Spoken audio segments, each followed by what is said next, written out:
Hi guys! For today's video is mag-repair tayo ng iPhone 11.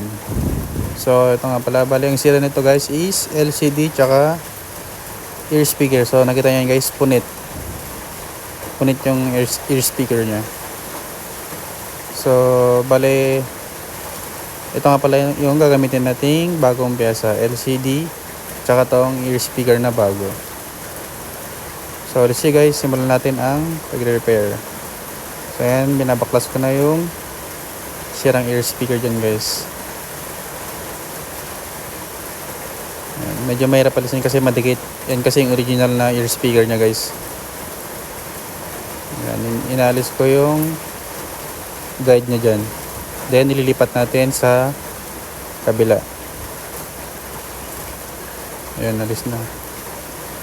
So ayan guys, ikakarga ko na sa bago yung guide nya.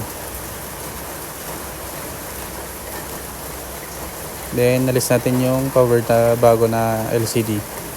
Then nalagay natin yung bago na ear speaker.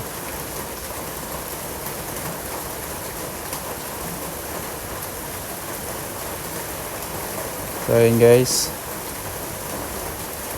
ayan, lalagay na natin yung tornilyo. Malilit kasi yung tornilyo ng iPhone guys.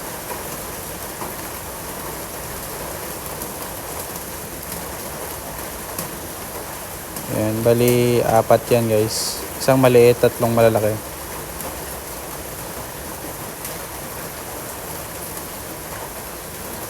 Ayan, kita nyo guys, okay na. Then bubuksan natin yung cover sa board para ilagay natin tong LCD.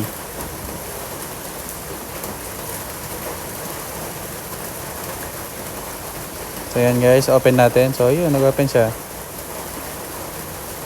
Ayan, tignan natin yung function ng touch nya. So yun, goods naman guys. So yun yung true tone nya guys, okay.